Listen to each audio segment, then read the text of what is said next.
الفاتحة. أعوذ بالله من الشيطان الرجيم. بسم الله الرحمن الرحيم. الحمد لله رب العالمين الرحمن الرحيم مالك يوم الدين. إياك نعبد وإياك نستعين اهدنا الصراط المستقيم صراط الذين أنعمت عليهم غير المغضوب عليهم ولا الضالين. الحمد لله الذي أرسل رسوله بالهدى ودين الحق ليظهره على الدين كله وكفى بالله شهيدا. والصلاة والسلام على هذا النبي الكريم إمام المتقين وقائد الدعاة المجاهدين وعلى آله وأصحابه ومن دعا بدعوته واستنى بسنته وجاهد بجهاده إلى يوم الدين. أما بعد، فإن أشرف الحديث كتاب الله تعالى، خير الهدي هدي محمد صلى الله عليه وسلم، وشر الأمور محدثاتها، وكل محدثة بدعة، كل بدعة ضلالة، كل ضلالة في النار. سبحانك لا علم لنا إلا ما علمتنا إنك أنت العليم الحكيم. ولا حول ولا قوة إلا بالله العلي العظيم. Alhamdulillah, pertama-tama sama-sama kita bersyukur kepada Allah Subhanahu wa taala di atas kudrat dan iradahnya kita dapat bertemu pada malam ini bagi sama-sama mengisi kuliah maghrib. Dan tak lupa juga terima kasih kepada pihak jawatan kuasa Masjidil Kausar yang dengan usaha-usaha ke arah penambahbaikan, dengan usaha membuat spanduk-spanduk yang besar di luar sana itu dengan semata-mata untuk menghebohkan tentang program-program ataupun kuliah-kuliah yang dianjurkan di Masjid Al-Kausar. Terima kasih banyak-banyak. Dan pada minggu lepas, minta maaf kerana tidak dapat hadir, dan pembetulan untuk maklumannya, Rudi dia maklum saya yang nasihatkan, bukan saya ya, anak saya. Tapi bapaknya kena tunggulah, baru 3 tahun, jadi terpaksa bersama-sama dalam 3 hari kena tahan kerana ada jangkitan kuman. 3 hari dibuat, hari Ahad petang baru keluar. Dan Alhamdulillah pada minggu ini berkesempatan hadir. Tapi sound system tak berapa bagus ya. Dia masih demam, satu keluarga semua demam. Tapi Alhamdulillah tubuh sihat, cuma suara tak berapa sikit. Tapi saya ingat tuan-tuan faham je kan. Jadi kita sambung lagi pengajian kita pada malam ini di dalam kitab La Tahzan. Okey, sebelum terlupa, sukalah saya nak ambil kesempatan untuk sama-sama kita sedekahkan Al-Fatihah kepada prajurit-prajurit kita yang berjuang di medan tempur sana, yang mana difahamkan berapa orang sana, 10 lebih kan yang gugur di medan sana. Jadi insyaAllah kita sama-sama sedekahkan Al-Fatihah dan mudah-mudahan ruhnya dicucuri rahmat. Al-Fatihah. A'udzubillahi minasyaitonir rajim. Bismillahirrahmanirrahim. Alhamdulillahi rabbil alamin. Iyyaka na'budu wa iyyaka nasta'in. Ihdinas siratal mustaqim. Shiratal ladzina an'amta 'alaihim ghairil maghdubi 'alaihim. Jadi tuan-tuan yang di luar sana kata apa bertempur, bermati-matian untuk bertempur, berganas. Tapi kemarin tak bertempur pun ada aksiden di luar jangkaan depan Rastamas tu. Siapa tengok yang pelajar daripada Kolej Komuniti Tawau sehingga terbakar di kereta dan mayatnya rentung dalam kereta. Dan sehari sebelum tu pun ada 2 kematian juga di Batu Dua, tuan-tuan, Kemalangan ini juga. Jadi kematian itu saban hari. Jadi sekarang ini cuba kita tanya bila kita pula. Yang pasti giliran kita akan sampai. Cuma bila itu kita tak tahu. Jadi gunalah peluang yang ada untuk kita hadirkan ke majlis-majlis ilmu, yang mana majlis ilmu ini telah dipayungi oleh para malaikat Allah Subhanahu wa taala. Majlis ilmu ini majlis yang penuh dengan barakah, majlis yang penuh dengan nangan para malaikat InsyaAllah mudah-mudahan kematian kita nanti pun kita mati dalam keadaan husnul khatimah, kematian yang baik, bukannya su'ul khatimah, kematian yang buruk. Dan kaitan dengan kematian prajurit kita pun, Majlis Fatwa Kebangsaan pun sudah mengeluarkan fatwa. Jadi tak perlulah kita nak bincang lagi, kita terserahlah. Cuma kita mendoakan mudah-mudahan mereka semua yang terkorban itu kesudahan mereka dalam husnul khatimah, kesudahan yang baik insyaAllah. Ya, kita sambung lagi nasihat yang ke-102. Kalau ada nota yang 2 minggu lepas tu, hindari kegelisahan dan stres. Ibnu Ar-Rumi telah berkata di dalam syairnya, ketamakan mendekatkan orang pada kenderaan menuju celaka. Sesungguhnya tamak adalah kenderaan orang yang celaka. Selamat datang rezeki yang cukup di setiap kerja keras yang membuahkan hasil. Allah Subhanahu wa taala telah berfirman, "Wa ma amwalukum ولا أولادكم بالتي تقربكم عندنا زلفى إلا من آمن وعمل صالحا فأولئك لهم جزاء الضعف بما عملوا وهم في الغرفات آمنون." صدق الله العظيم. Surah Sabah ayat 37. Dan sekali-kali bukanlah harta dan bukan pula anak-anak kamu yang mendekatkan kamu kepada kami sedikit pun, melainkan orang-orang yang beriman dan mengerjakan amal yang saleh. Mereka itulah yang memperoleh balasan yang berlipat ganda disebabkan apa yang telah mereka kerjakan, dan mereka sentiasa aman sentosa di tempat-tempat itu di syurga. Surah Sabah ayat 37. Carnegie mengatakan, angka statistik menyebutkan bahawa kegelisahan adalah pembunuh nombor 1 di Amerika. Selama beberapa tahun berlangsungnya Perang Dunia Kedua, jumlah tentera yang mati lebih kurang seramai 1/3 juta orang. Dan pada saat itu juga penyakit jantung telah memakan korban seramai 2 juta penduduk. 1 juta di antaranya penyakit jantungnya disebabkan rasa gelisah dan stres. Jadi tuan-tuan, masuk dalam nasihat Dr. Aid Abdullah Al-Qurni yang ke-102, dia menyebut supaya kita hindari kegelisahan dan stres. Stres ni apa ya, kalau bahasa Melayu? Tekanan, betul tak? Tekanan. Jadi janganlah kita nak fikir semua masalah yang melanda itu kita letak di sini semua, sebab fakta telah menyatakan angka kematian di Amerika Syarikat daripada 3 orang, 1 orang mati disebabkan oleh kegelisahan dan stres, tekanan yang tak dapat dielakkan. Jadi tuan-tuan, saya telah berkongsi satu cerita dengan seorang pensyarah dari UiTM Balok. Dia menceritakan seorang hamba Allah ini telah mengalami masalah yang disebutilah masalah tekanan. Pergi hospital, macam mana? Panjang saya. Okey. Jadi pensyarah ini dia menceritakan seorang hamba Allah datang berjumpa dia minta bantuan. Rupa-rupanya hospital pun tak ada ubat, tuan-tuan. Bila kita mengalami masalah ni, nak tak ada, kita cuba semak balik apa yang diceritakan kepada saya. Rupa-rupanya si hamba Allah ni, tuan-tuan, bapa dia berpoligami, mamak dia mengadu dengan dia. Lepas tu masalah bapa dia telah menghabiskan simpanan mamak dia sebanyak RM70,000 kalau tak salah, mengadu dengan dia.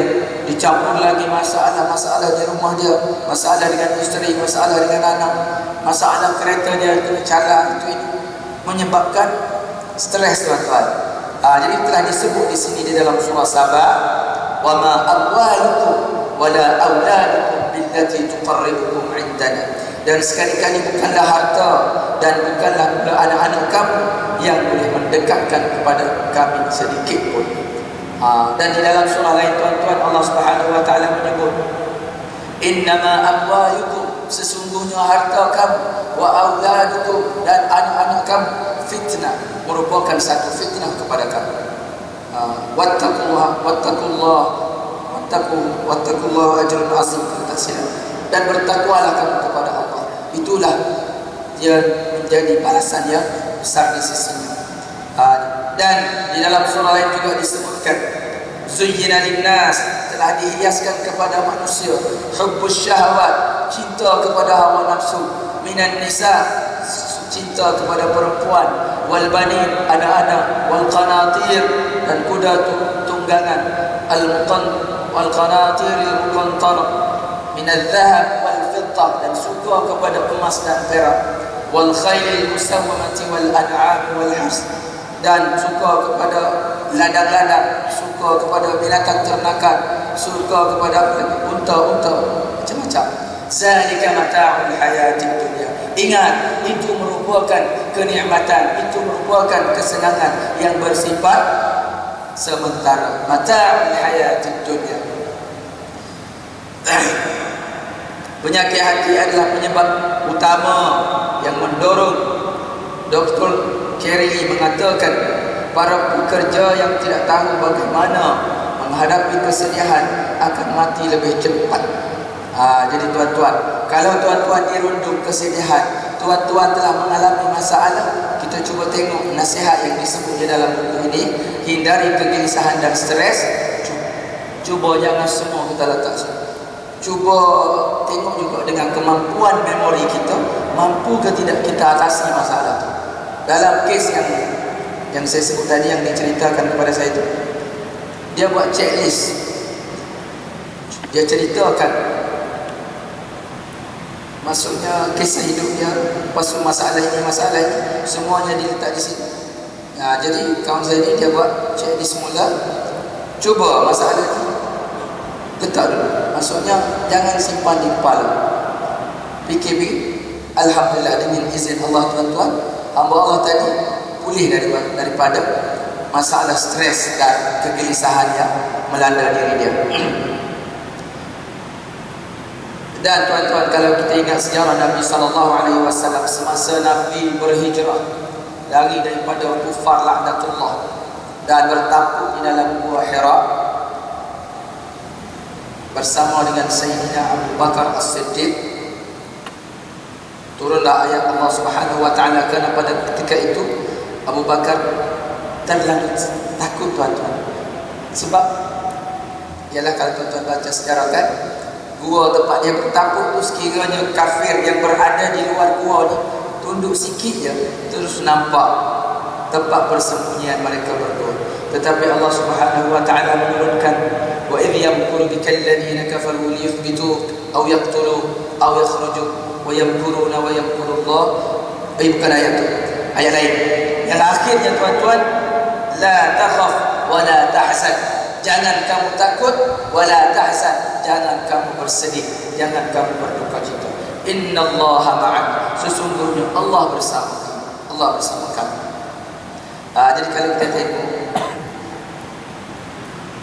Abu Bakar ni tuan-tuan telah digelar As-Siddiq kerana dialah yang membenarkan semua yang dibawa oleh Nabi SAW.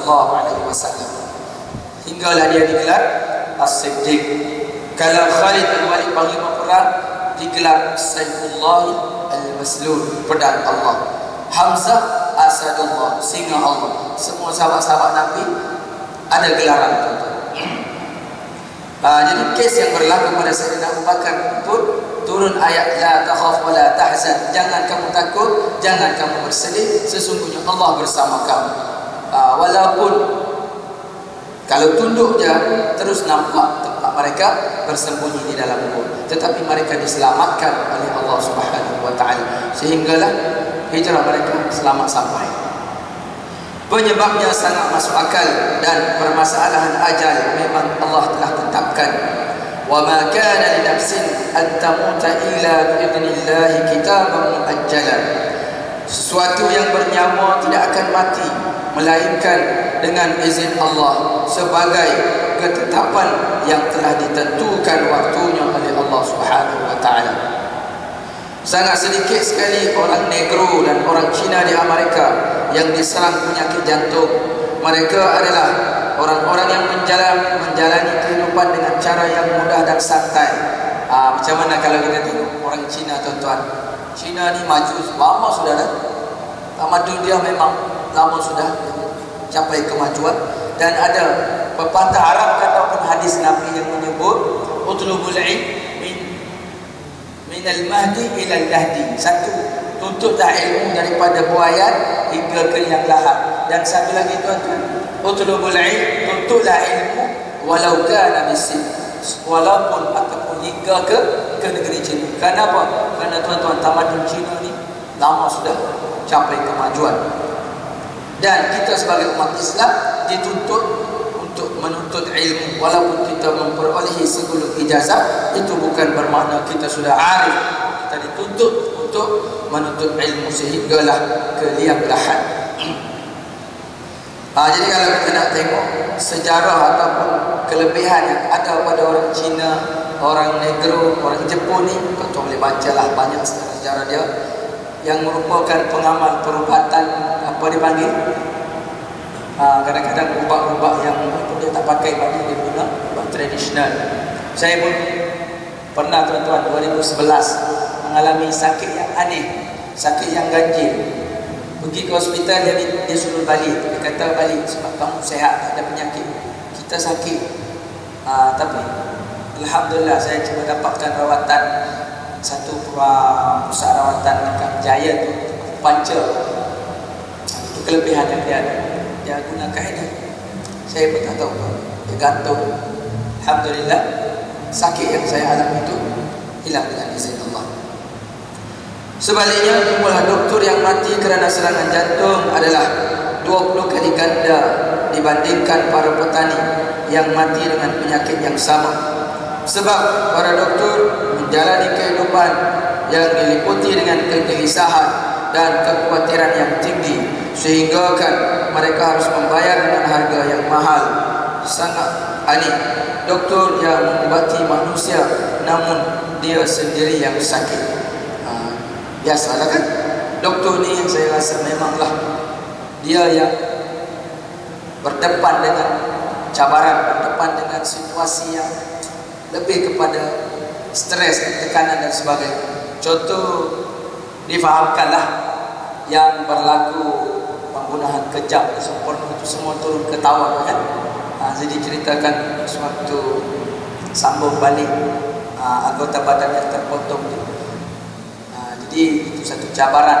Jadi kita tak nafilah doktor ni, tuan-tuan, merupakan berdepan dengan cabaran. Dan disebut di sini para doktor merupakan peratusan yang tertinggi, 20 kali lipat kali ganda dibandingkan dengan petani angka kematian.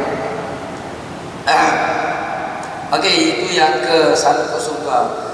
Nasihat yang seterusnya, rasa redha boleh menghilangkan kesedihan.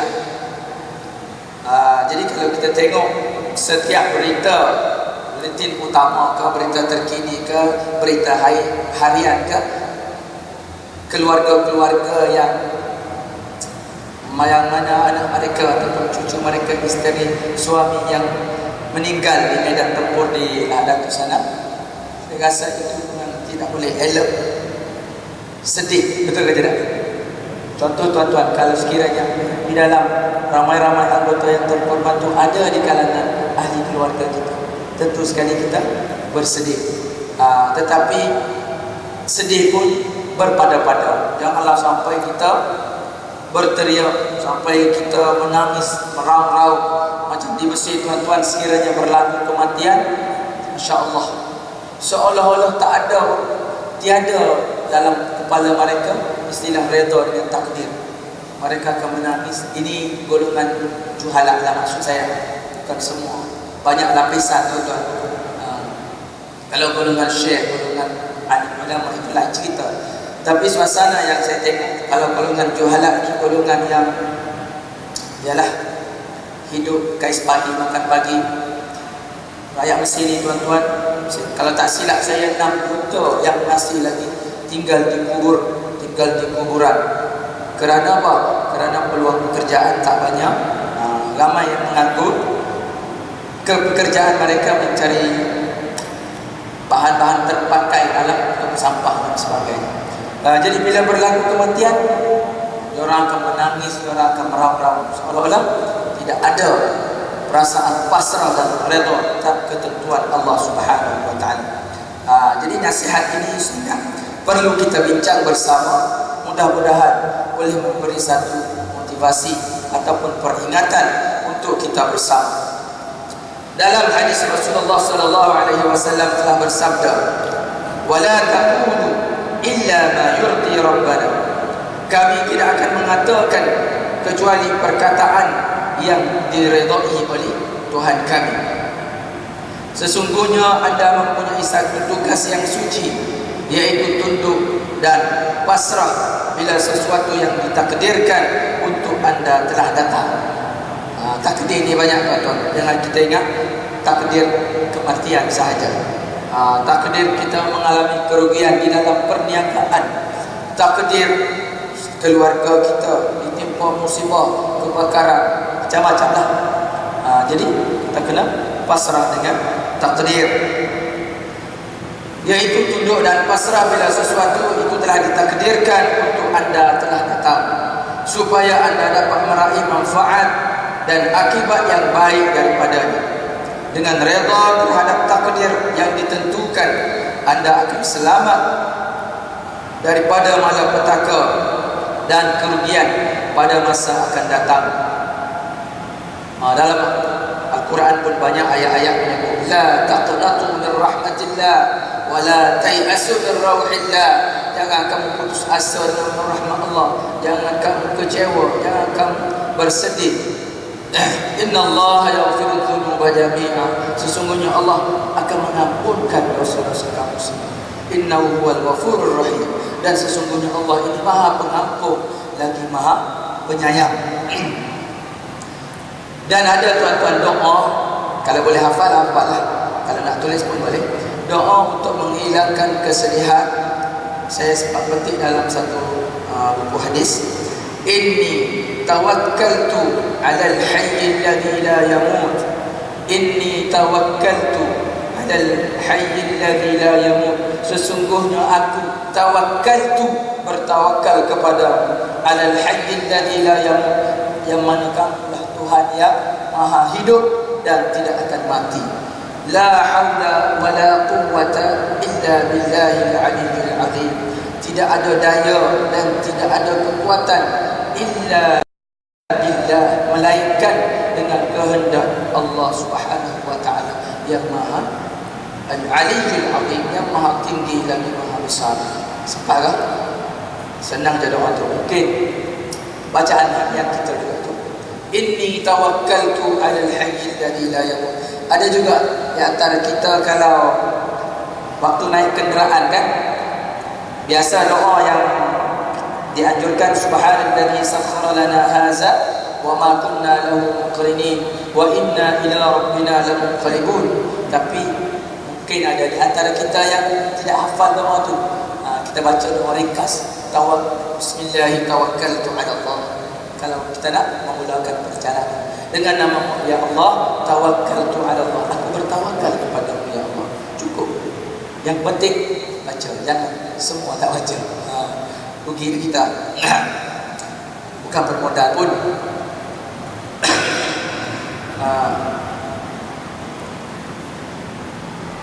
Sayyid Sabiq dalam satu kitab yang ditulis oleh Sayyid Sabiq Aqaidul Islamiyah, qadar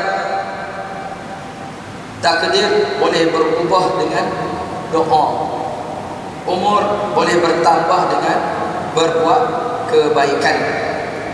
Jadi ini tuan-tuan, ada satu kisah berlaku pada zaman Sayyidina Umar Al-Khattab, yang mana ditangkap seorang pencuri pada masa tersebut, dihadapkan kepada Khalifah Umar Al-Khattab. Bila ditanya oleh Umar, di mana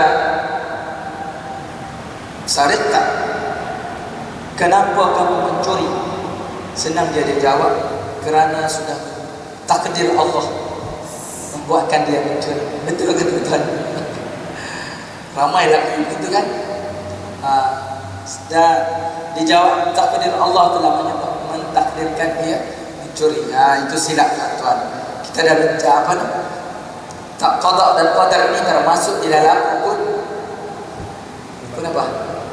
Rukun iman yang akhir sekali. Percaya kepada Allah, percaya kepada malaikat, percaya kepada kitab, percaya kepada rasul, percaya kepada hari kiamat, percaya kepada qada dan qadar. Qada dan qadar ni dia ada qada mubram, qada yang tetap, ada qada mu'allaq, ada qada yang berubah-ubah seperti mana yang disebut di dalam kitab Aqaidul Islamiyah. Qada mu'allaq ni tuan-tuan, kalau takdir, kita takdir pada hari sekian-sekian kita akan ditimpa musibah. Mungkin benda itu tak akan berlaku kepada kita dengan doa yang kita panjatkan kehadrat Allah Subhanahu Wa Taala. Sama juga dengan umur kita. Contohnya telah tercatat di Lauh Mahfuz kita akan mati pada umur 25 tahun. Contoh. Tengok tak takut adik-adik yang umur 25 tahun ni. Itu contoh saya gunakan. Takdir kita mati pada umur 60 tahun. Tapi tidak akan berlaku, mungkin tidak akan berlaku dengan sebab kita banyak melakukan amal kebaikan. Sama ada kita bersedekah, sama ada kita tolong orang macam apa sekalipun. Kita tak qada mu'allaq, dia boleh berubah.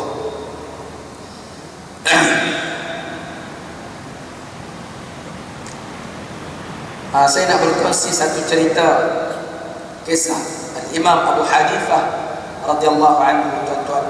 Mungkin di awal, di tahun lepas pun saya dah sebut mungkin di sini. Tapi mungkin saya tengok malam ni agak ramai sedikit, mungkin kita boleh berkongsi sama-sama. Seorang yang tidak beragama, etis ni tuan-tuan, Islam pun tidak, Kristian pun tidak, Buddha pun tidak. Dia hidup, dia makan ya, seolah-olah tak ada agama. Dia tidak mempercayai akan kewujudan Khaliq. Dia telah datang bertemu Abu Hanifah, mengajukan 3 persoalan. Soalan yang pertama dia tanya, kamu cakap Allah itu ada, cuba kamu tunjuk di manakah Allah berada dan macam manakah bentuk Allah Subhanahu Wa Taala. Kalau besar manakah Allah Subhanahu Wa Taala. Soalan yang kedua, dia menyebut kepada Abu Hanifah, Allah Ta'ala yang kamu sebut syaitan ataupun iblis laknatullah ini pada hari akhirat nanti akan dibakar di dalam api. Sedangkan iblis ataupun syaitan itu Allah Ta'ala jadikan ia daripada api. Bukankah itu tidak masuk akal? Api bertemu dengan api, macam mana juga? Mungkin tidak akan menjejaskan. Soalan yang ketiga, Allah Ta'ala ini tidak adil. Kenapa? Kita nak ataupun kita tak nak, kita mahu ke, kita tak mahu ke, dia telah mentakdirkan kita hidup di dunia. Dia telah menghidupkan kita. Ialah proses. Biasalah kan, perhubungan di antara mak kita dan bapa kita, dan hingga keluarlah kita. Itu proses lumrah sudah, fitrat Allah. Cuma apa yang dibangkitkan, dia kata tidak adil. Kenapa? Kalau dia tak tanya dulu kita, terus dia jadikan kita telah di dunia, lepas tu dia telah catat sudah, ini ahli neraka, ini ahli syurga. 3 persoalan diajukan kepada Abu Hanifah. Jadi dia pun panggil sini aku nak jawab. Jadi yang bertanya itu datang, diambil pasu yang dibawa daripada tanah, buyuk, diketuk di kepala yang bertanya tadi. Jadi lantas dia pun marah sebab pelik juga, aku tanya 3 soalan bukan dijawab satu pun, tapi dia pukul lagi dengan pasu. Pukul di mana itu saya tak pastilah. Jadi dia pun berfikir sebab apa. Jadi dia pergi menghadap kepada sultan dan mengadu akan perbuatan Abu Hanifah yang memukul dia kerana dia bertanyakan 3 soalan. Jadi ringkas cerita, Abu Hanifah pun pergi sama-sama bertemu menghadap kepada sultan dan berlakulah dialog. Betulkah kamu pukul si orang etis tak beragama? Betul. Sebab ngam-ngam 3 soalan yang dia tanya itu cukup dengan pukulan itu sudah terjawab ketiga-tiga soalan yang ditanyakan. Sultan pun naik pening juga lah. Macam mana juga pukulan, bukan pukulan mau, pukulan betul.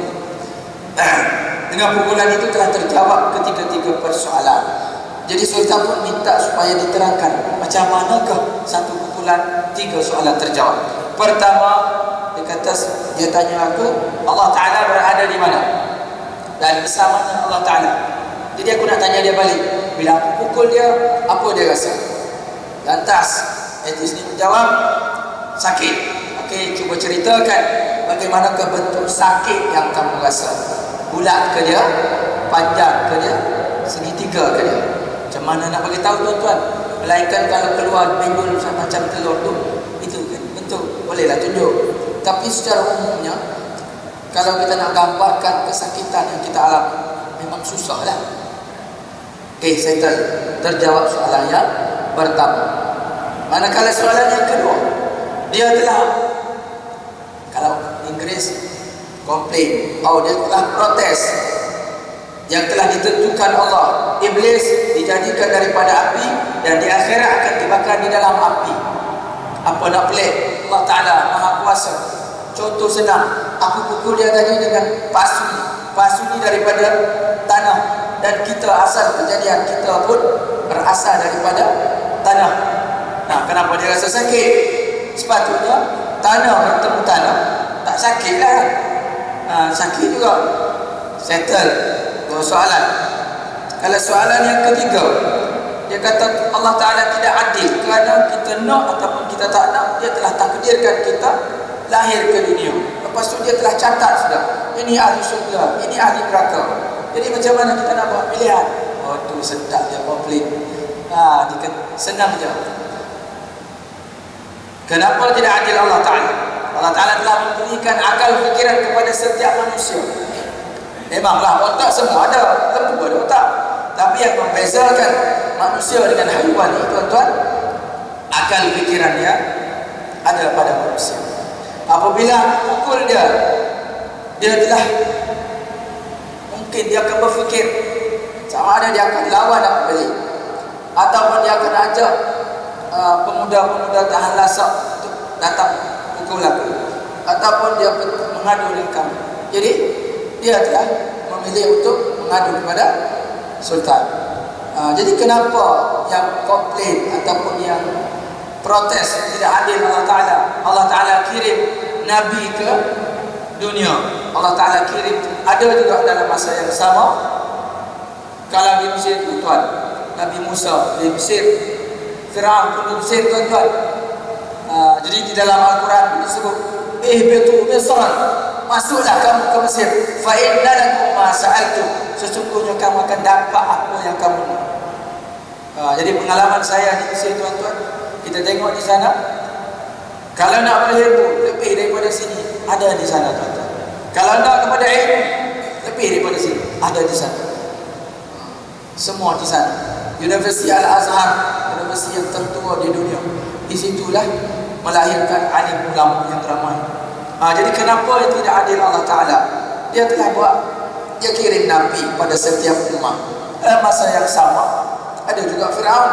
Jadi kalau tak guna akal fikiran, tentu sekali dia ikut hawa nafsu, ikut Fir'aun, maka seolah-olah dia telah memilih neraka Allah Subhanahu Wa Ta'ala. Tetapi kalau dia ikut Nabi Musa AS, insya-Allah dia akan selamat dan mudah-mudahan dimasukkan ke dalam syurga.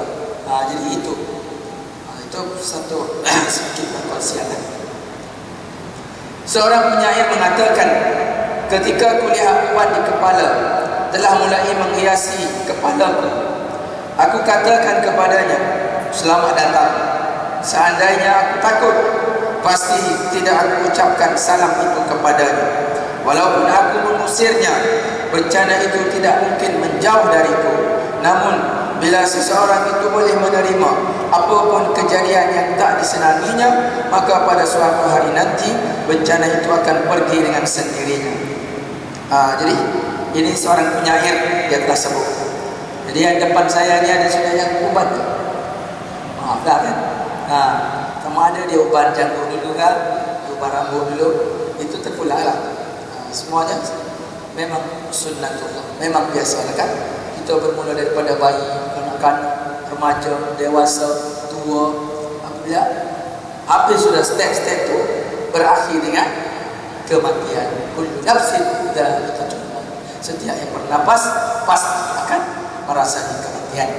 Jadi disebut dalam syair ini, apabila dia terlihat uban, memang dia tak suka kepada uban itu, tuan-tuan. Contoh orang yang kacak, dia sanggup habiskan beratus-ratus, beribu-ribu untuk menghilangkan putih-putih pada rambut dia. Nak suruh nampak Islam, apa orang cakap, awet muda. Awet muda. Dan tak nafi. Kalau kita tengok Tun Mahathir, tuan-tuan, umur dia 80 berapa? Siapa saya nak biodata Tun Mahathir? Umur dia kalau tak silap saya 84 kan? Tapi tuan-tuan, kena ikut kita pun. Saya tengok dia sewaktu dia lawatan ke Mesir, sewaktu saya berada di sana. Walaupun kami hidangkan makanan yang lazat-lazat, yang sedap-sedap, dia ambil sikit je, tuan-tuan. Sikit je dia makan. Dia ikut. Nabi pesan, kalau makan berhenti sebelum kenyang. Kita macam mana? Kita ikut ke tidak sunnah Nabi?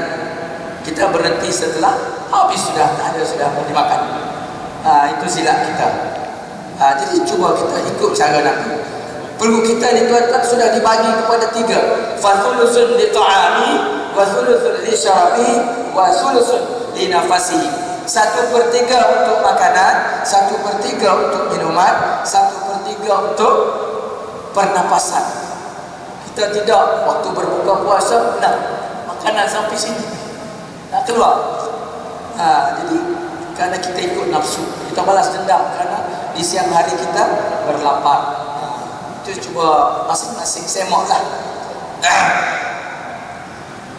Jadi masalah awet muda. Jadi sama juga kaitan dengan uban tadi.